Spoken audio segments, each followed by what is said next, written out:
ليه في ناس طول الوقت مشغولة وبتبذل مجهود لكن عمرها ما بتوصل؟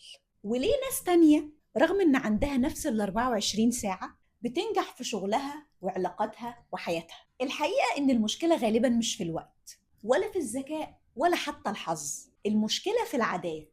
في سنة واحدة ممكن تغير شغلك، لكن العادات الصح ممكن تغير حياتك كلها. وده بالظبط اللي حاول يشرحه ستيفن كوفي في واحد من أهم كتب تطوير الذات في التاريخ، كتاب العادات السبع للإنسان الأكثر فاعلية. الكتاب ده اتباع منه ملايين النسخ حوالين العالم، ولحد النهاردة ناس كتير بتعتبره دليل عملي عشان تبني شخصية ناجحة، مش مجرد البحث عن نجاح مؤقت.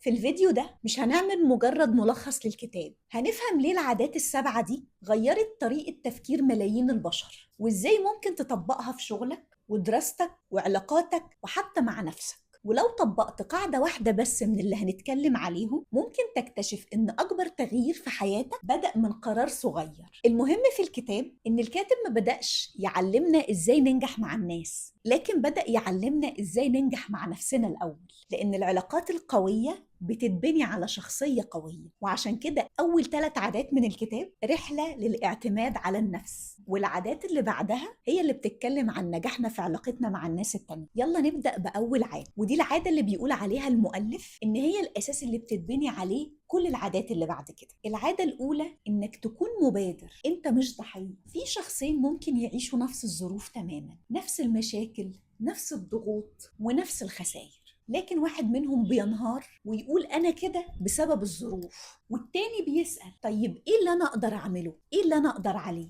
الفرق بين الاتنين هو أول عادة من عادات الناس الأكثر فاعلية. يعني ايه تكون مبادر؟ ستيفن كوفي ما يقصدش ان انت تكون مندفع او بتتصرف بسرعة. المبادرة معناها ان ما بين اللي بيحصل لك وما بين رد فعلك مساحة، وفي المساحة دي انت بتحدد اختيارك هتتصرف ازاي. زي مثلا لو شخص بيضايقك بكلامه، لو شخص ما عندوش روح المبادرة هيقول ان الشخص ده هو السبب ان انا يومي يكون سيء. لكن الشخص المبادر اللي بيعرف يتحكم في تصرفاته بيقول هو اختار كلامه، لكن انا هختار كيفية التعامل مع كلامه ده ورد فعلي عليه. وستيفن كوفي قدم فكرة مهمة جدا، دايرة الاهتمام ودايرة التأثير. بمعنى في حاجات كتير بتشغلنا زي السياسة وكلام الناس والحاجات اللي حصلت في الماضي وتصرفات الناس التانية والظروف الاقتصادية اللي حوالينا، دي اسمها دايرة الاهتمام. وجوه دايرة الاهتمام دي دايرة أصغر منها اسمها دايرة التأثير، ودي الحاجات اللي انت تعرف تتصرف من خلالها وتاخد رد فعل، زي مهاراتك وقراراتك والاهتمام بصحتك وتعليمك والطريقة اللي انت بتفكر بيها. وعشان كده فعلا الناس اللي بتتحكم وبتبقى ناجحة في حياتها هي اللي مش بتخلص طاقتها على الحاجات اللي ما تقدرش تغيرها، لكن بتركز على الحاجات اللي ينفع وتقدر تتحكم فيها. ودايما في فرق ما بين لغة الضحية ولغة الشخص اللي بيبادر وبيحاول يتصرف ويتحكم في حياته. الشخص اللي حاسس انه ضحية دايما في كلامه العادي اليومي بيقول انا مضطر، مش قادر، هم السبب، مفيش حل. لكن الشخص المبادر بيقول ده اختياري، هحاول، اقدر اغير حاجة، هبدأ من دلوقتي. والكلمات اللي احنا بنستخدمها غير ان هي بتكشف طريقة تفكيرنا، هي فعلا بتأثر في إرادتنا وقدرتنا على تنفيذ الكلام اللي احنا بنقوله ده. زي مثلا شخصين فقدوا وظيفتهم، اترفدوا. الأول قعد شهور يقول الشركة ظلمتني، السوق سيء، مفيش فرص. التاني حس بالألم بالظبط زي الشخص الأولاني، لكن بدأ يسأل إيه المهارة اللي أنا ممكن أتعلمها؟ مين أقدر أتواصل معاه يساعدني؟ إيه هي الخطوة الصغيرة اللي أنا أقدر أقوم بيها النهاردة؟ بعد سنة الأكيد ظروفهم هتبقى مختلفة تماما وتغيرت تماما عن بعض. وإنك تكون مبادر مش معنى كده إن أنت تنكر الواقع، لكن في نقطة مهمة، إن أنت تبقى معترف إن أنت مش بتتحكم بكل حاجة حواليك، وده بشكل أو بآخر بيخف الضغط من عليك وبيخليك تعرف تفكر أحسن وتقيم الوضع بالطريقة فعلا اللي موجودة في الواقع. أنت ما بتتحكمش في الماضي، ما بتتحكمش في المرض، ما بتتحكمش في قرارات الناس التانية، لكن بتتحكم في موقفك وتعرف تتصرف ازاي وتاخد رد فعل ازاي. وعشان نبدأ بتطبيق العادة دي وتكون فعلا مؤثرة وتفرق في حياتنا، اوعد نفسك لما تواجه مشكلة ما تسألش ليه أنا بيحصل لي كده، أو تعيش دور الضحية، بس اسأل أنا أقدر أعمل إيه في الموقف ده، إيه اللي أنا أقدر أعمله أساعد بيه نفسي. وراقب الكلمات اللي أنت بتستخدمها وبتقولها حتى بينك وبين نفسك. لو أنت حاسس إن أنت شخص سيء الحظ أو تعيس أو فاشل، الكلام اللي انت بتقوله لنفسك او بتسمعه حواليك بشكل او باخر انت هتصدقه وهتتصرف على الاساس ده. فخلي كلامك لنفسك كلام ايجابي، كلام فيه نوع من انواع الامل، كلام فيه انا هعمل اللي اقدر عليه. ايوه في ظروف انا ما اقدرش اتحكم فيها، بس انا دايما اقدر اتحرك، اقدر احاول، اقدر اجرب، اقدر ابحث عن حاجه تساعدني، عن حاجه بديله، عن طريق تاني. وانك تتحمل مسؤولية حياتك. مثلا انا النهاردة متحمل مسؤولية ان انا هروح المشوار الفلاني، او ان انا هعمل مكالمة التليفون الفلانية، او ان انا هذاكر الجزء الفلاني. حاجة صغيرة تاخد القرار فيها وتتحمل مسؤوليتها ان انت تنفذها يوميا. لان الانسان ما بيبقاش قوي لما المشاكل بتختفي، الانسان بيبقى قوي لما بيبطل يخلي المشاكل تتحكم في حياته، ويبقى دايما عنده طريق، ويبقى دايما عنده محاولة، حتى لو عارف ان الظروف قوية، وحتى لو عارف ان فعلا في مشكلة حقيقية. والملفت ان اول عادة قال عليها الكاتب عشان تكون اكثر فاعلية، مش ان انت تكون اذكى ولا ان انت تكون محظوظ،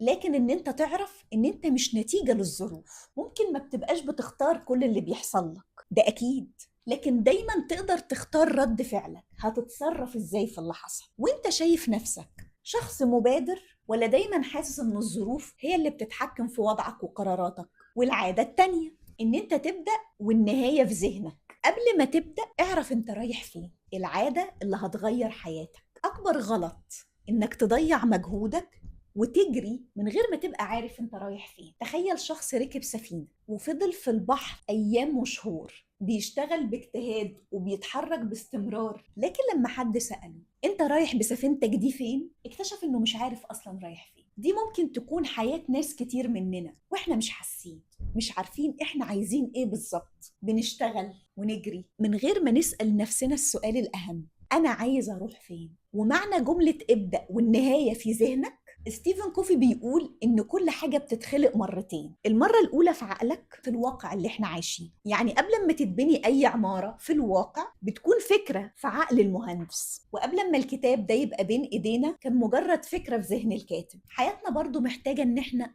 نصممها، ان احنا نفكر فيها ونخطط لها، عشان لو ما حددناش احنا الاتجاه، ناس تانية هتحدد اتجاه حياتنا بالنيابة عننا.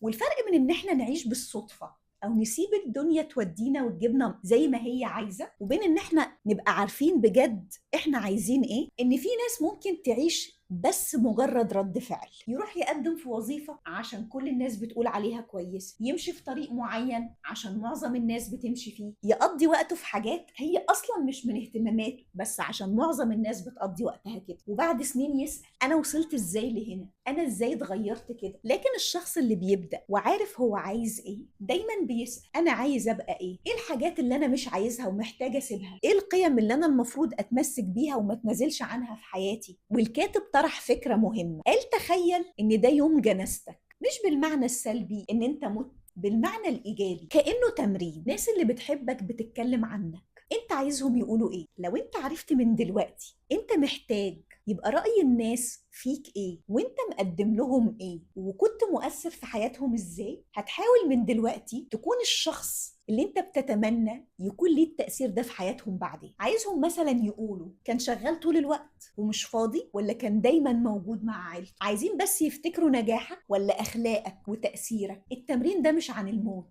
لكن علشان انت تكتشف ايه هو الحاجة المهمة فعلا قبل ما الوقت يفوت. وان انت يكون عندك قيم. كتير من الناس بتحط اهداف في حياتها لكن مش عارفين هم ليه عايزين الاهداف دي. زي ما كل الناس بتقول احنا عايزين فلوس، عايزين نبقى اغنياء، لكن السؤال انت عايز الفلوس دي ليه؟ عشان تحس بالامان اكتر، ولا عشان تساعد اهلك، ولا علشان تكون حر، ولا علشان تدلع نفسك وتصرف؟ الهدف ده لو ملوش قيمة حقيقية ممكن ما يبقاش واضح بالنسبة لك انت حاطط الهدف ده ليه، ومش هتوصل للحاجة اللي انت عايزها لو مش محدد انت عايز فعلا الحاجة دي ليه. زي مثلا شخص قعد 20 سنة عشان يبقى مدير، وبعد ما بقى مدير فعلا اكتشف انه خسر صحته وعلاقاته، لانه ما حددش من البداية هو عايز ايه اللي يبقى له في الاخر. كأنك بتكتب سيناريو حياتك. الفكرة مش ان انت بتتحكم في كل الأحداث، متفقين ان في أحداث احنا ملناش سيطرة عليها، الحياة مليانة مفاجآت، لكن تعرف الشخصية اللي انت عايز تكون عليها، ايه الأهداف اللي بناء على القيم المهمة اللي انت حطيتها بالنسبة لك. ممكن تخسر وظيفة، ممكن تفشل، لكن لو انت القيمة بتاعتك ان الفشل ده مش نهاية العالم، وان الفشل ده مش عيب، انت مش هتعتبره نهاية وهتقدر تخرج منه. وازاي نطبق الفكرة دي بشكل عملي في حياتنا؟ الكاتب قال اكتب رؤيتك الشخصية. ممكن نكتبها بشكل بسيط. اسأل نفسك ايه اهم 5 حاجات في حياتي؟ سهلة. انا عايز ابقى مين؟ انا عايز اشتغل ايه؟ انا عايز ابقى شخصيتي عاملة ازاي؟ انا عايز علاقتي بالناس اللي حواليا ازاي؟ ايه الحاجات اللي انا مش عايزها؟ وايه الحاجة اللي انت لو عملتها فعلا هتحس ان انت راضي عن نفسك وراضي عن حياتك؟ تاني حاجة ان انت تحدد ادوارك في الحياة، بمعنى كل واحد فينا مش شخص واحد، شخص ليه احلامه اللي خاصة بيه، وابن او ابنة لاهله، ابوه وامه، وصديق عنده صحابه اللي بيحبهم وليه دور تجاههم. ممكن تكون زوج أو زوجة، طرف في علاقة، برضو ليك دور معين تجاه الطرف ده في حياتك. والحاجة الأكبر، شخص ليه رسالة تعدي السنين وتبقى فيه سمة مميزة عنك. تحب الناس تقول عليك إيه؟ تقول عليك ناجح، تقول عليك شجاع. وتفكر في الأدوار دي وتحاول تدي كل دور حق، تكون شخص جيد في علاقتك بكل الناس اللي حواليك دول. وأهم حاجة الأهداف اللي أنت بتحطها لنفسك والحاجات اللي أنت فعلا عايزها. بمعنى يعني مثلا حد قالوا له خش كلية معينة، والكلية دي هي كلية مهمة بس مش الكلية اللي هو عايزها، فبيلاقي نفسه مش سعيد بيها. فالنجاح الحقيقي مش ان انت توصل، النجاح الحقيقي ان انت توصل وانت الشخص اللي انت عايز تكون عليه. ودايما الحياة زي الرحلة الطويلة، والشخص اللي مش عارف طريقه اي طريق هيمشي فيه. وده ما يمنعش ان احنا بنتلخبط ونتوه، بس اللي عارف هو عايز ايه بشكل او باخر بيقدر يرجع ويصحح المسار ويحاول يوصل للحاجة اللي نفسه فيها